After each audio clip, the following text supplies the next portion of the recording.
Hey guys, मैं हूँ दिव्या और आपका विष्णु दिवाकर चैनल पे स्वागत है। तो हमने रिसेंटली अपने काफ़ी सिलेबस को डिस्कस किया है। आज की बारी है सेमेस्टर 1 की हिंदी हिंदी भाषा संप्रेक्षण और संचार क की। तो इसमें आपको 4 यूनिट्स पढ़नी है। बेसिकली जो आपने कम्युनिकेशन में पढ़ना है वही आपको हिंदी में पढ़ना है। तो ये दोनों सब्जेक्ट अगर आपके पास है हिंदी इंग्लिश में तो आपको अच्छे मार्क्स गेन हो सकते हैं। और अगर आप इस तरीके से लिखें पेपर में जिस तरीके से मैं आपको पढ़ाऊंगी तो समझ लो आपने तो टॉप करना है। तो बिना देरी शुरू करते हैं। यूनिट 1 में है आपका अध्याय 2 चैप्टर्स है। चैप्टर 1 में संप्रेषण की अवधारणा और उसकी प्रक्रिया पढ़नी है।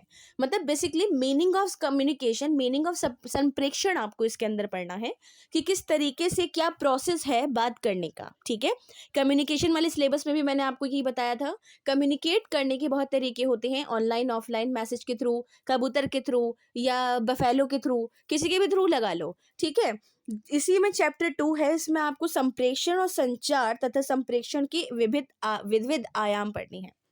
तो बेसिकली इसमें आपको अलग अलग तरीके पढ़ने हैं कि कम्युनिकेशन किस तरीके से हो सकता है। ठीक है, और संप्रेषण करने का जो मेन एक मोटिव होता है वो क्या होता है, मतलब कम्युनिकेट करने का मोटिव क्या होता है। मैं आप लोगों से यहाँ पे इस टाइम कम्युनिकेट कर रही हूँ। मेरा मेन मोटिव है आप लोगों को तक सिलेबस पहुँचाना, उसकी डिटेल पहुँचाना, और आप लोग उसको रिस्पॉन्स में भी बोल सकते हो with the help of comment section या फिर मैसेज, या अगर आप ग्रुप में ज्वाइन है तो वहां से मुझसे आप बात कर सकते हैं। मतलब आपके पास कम्युनिकेट करने के बहुत तरीके के हैं। ठीक है, वैसे ही मेरे पास भी हैं।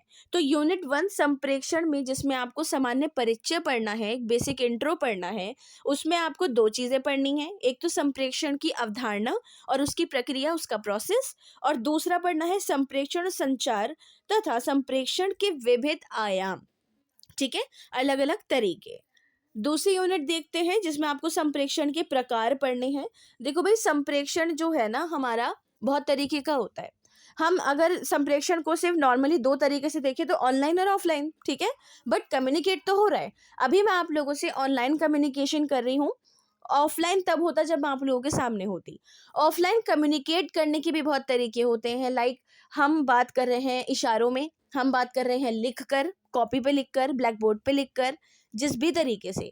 वैसे ही ऑनलाइन कम्युनिकेट करने का तरीका है ऑडियो वीडियो। ठीक है, या फिर मैं आपको मैसेज, टेक्स्ट मैसेज कर दूं, या फिर वीडियो के थ्रू कोई और चीज़ बता दूं, वो वाली चीज़ें।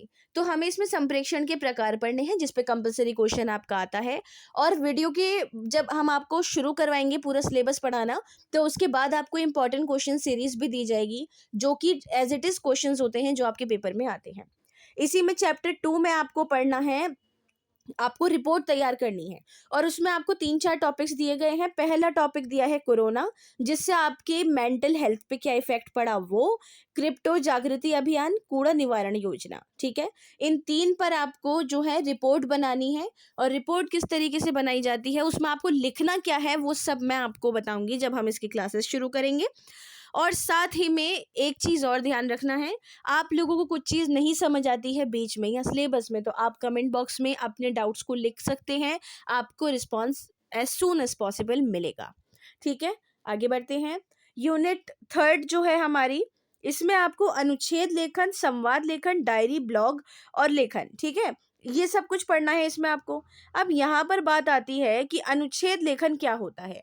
अनुच्छेद लेखन होता है एक ऐसी चीज के बारे में लिखना जो कि आपको टॉपिक दे दिया जाए। सिंपल सी बात है। देखो, अनुच्छेद, आपको अनुच्छेद का मतलब होता है पैराग्राफ, और यही सेम चीज आपको कम्युनिकेशन इन एवरीडे लाइफ में भी पढ़नी है कि हाउ टू मेक पैराग्राफ, या हम किस तरीके से पैराग्राफ को बना सकते हैं। तो अनुच्छेद लेखन के लिए कोई भी टॉपिक दे दिया जाता है। हमेशा याद रखिएगा, इन कॉलेज लाइफ जो करंट चल रहा होता है, करंट अफेयर्स, उस पर ही इस टाइप की चीज़ें दी जाती हैं। ठीक है, जैसे रिसेंट अभी जो है इंडिया जीता। ठीक है, या फिर वॉर चल रही है ओवरऑल यूनिवर्स, गाजा इसराइल की, फिलिस्तीन की। तो इन सब चीज़ों को लेकर जो है उस पर एक अनुच्छेद लेखन के लिए आ सकता है कि वॉर रोकने के लिए, या फिर आप आतंकवाद के लिए, या इस टाइप की चीज़ों के लिए आप बताओ। संवाद लेखन होती है डायलॉग राइटिंग। ठीक है, संवाद लेखन कि आपको कोई भी एक टॉपिक दे दिया जा सकता है कि आप राजू हैं या लड़की हैं तो आप रानी हैं, और आपको अब एक शॉपकीपर से बात करते हुए संवाद लेखन करना है, तो उसमें वो आपका दिमाग चलेगा किस तरीके से आप संवाद लेखन करते हैं, आप अपने साथ कितने कस्टमर्स रखते हैं, शॉपकीपर से क्या बात करते हैं, वो सारी चीज़ें। डायरी और ब्लॉग लेखन। डायरी लेखन होता है जो हम डायरी लिखते हैं ना पूरा दिन, dear diary, my dear diary, कि आज मेरे साथ ये हुआ या मैंने ये देखा या ये होगा, वो इस टाइप की चीज़ें, ठीक है। ब्लॉग लेखन में क्या आएगा, वो चीज़ें डायरी लेखन के साथ का सब कुछ आपको आगे बता दिया जाएगा। फोर्थ यूनिट हम देखते हैं जिसमें आपको संपादकीय लेखन पढ़ना है। भाई इसमें सबसे ज़्यादा स्टूडेंट्स आप लोगों का डाउट रहता है कि मैम हमें इसमें क्या पढ़ना है। देखिए मेरी बात समझे, संपादकीय लेखन बहुत ज़्यादा इजी टॉपिक है जिसमें आप लोगों को बहुत बहुत बारीकी से नहीं जाना, लेकिन हाँ लिखना इस तरीके से है कि टीचर को लगे कि आपने पढ़ाई करी है।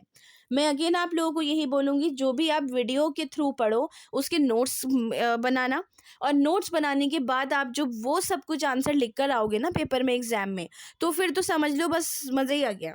फिर तो बहुत ही अच्छी बात होगी, बहुत ही बढ़िया जाएगा पेपर आपका और बहुत अच्छे मार्क्स आएंगे। ये मत सोचिएगा एडिशनल सब्जेक्ट है तो इसको टाल सकते हैं, नहीं।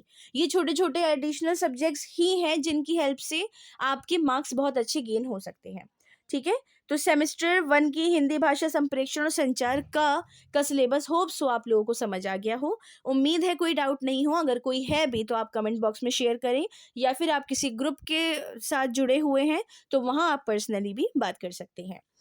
अगर आप लोगों को क्लासेस लेनी है तो चैनल पर बने रहें, और आप लोगों को किस चीज़ का सिलेबस चाहिए वो भी कमेंट करके ज़रूर बताइए। Thank you.